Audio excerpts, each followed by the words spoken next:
Ashamed, Vladimir Putin has made a mealy-mouthed apology after a passenger plane was believed to have been shot down by a Russian missile on Christmas Day.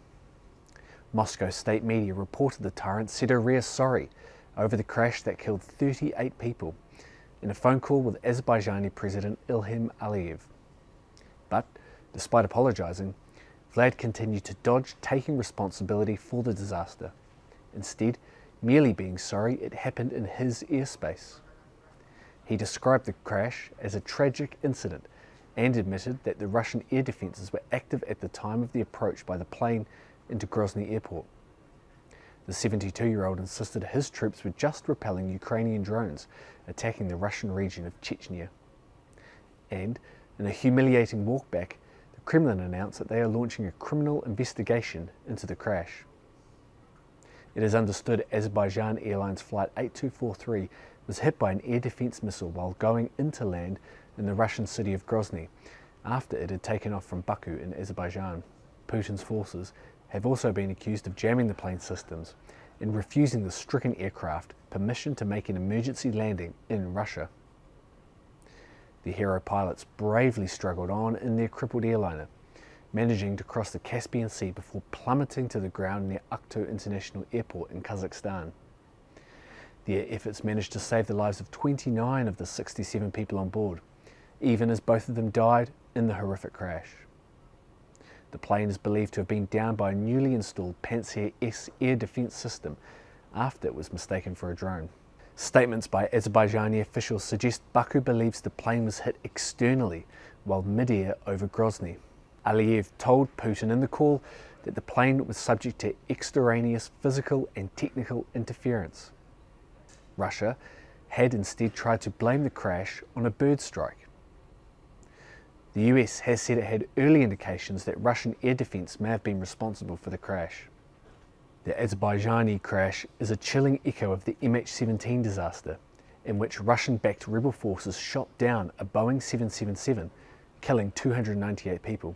In a statement on the phone call, the Kremlin said, quote, "A detailed discussion was held regarding the crash of an Azerbaijan Airlines passenger plane on 25 December near the city of Akto in Kazakhstan." Vladimir Putin expressed his apologies for the fact that the tragic incident occurred in Russian airspace. He once again extended his deepest and most sincere condolences to the families of the victims and wished a speedy recovery to those injured. During the conversation, it was noted that the Azerbaijani passenger aircraft, which was strictly following its scheduled route, had made several attempts to land at the airport in Grozny. At the time, Grozny, Mozdok and Vladikavkaz were under attack by Ukrainian combat drones, and Russian air defense systems were repelling these assaults. Investigators from all nations involved have descended on the crash site as they try to piece together the plane's final minutes. They found the black box of the doomed flight, which revealed the haunting final words the pilot said just moments before the plane crashed into the ground.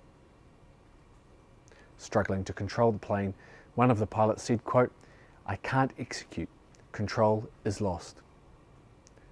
The plane lost communication with the ground crew before vanishing off the radar for 37 minutes. Footage emerged showing terrified passengers making final video calls and leaving messages as the aircraft began to plunge. Distressed passengers on board can be seen jumping out of their seats as they try to make sense of the horror situation. As oxygen masks dangled in the air, some passengers started to scream in horror, while others called their loved ones and began praying. The Kremlin continued in the statement saying, "The Investigative Committee of Russia has opened a criminal case under Article 263 of the Criminal Code. Initial investigative actions are underway, and both civilian and military specialists are being questioned. At present, 2 employees from the General Prosecutor's Office of Azerbaijan are in Grozny, working jointly with representatives of the General Prosecutor's Office and the Investigative Committee of the Russian Federation. Specialized services from Russia, Azerbaijan and Kazakhstan are closely cooperating at the crash site near Akto.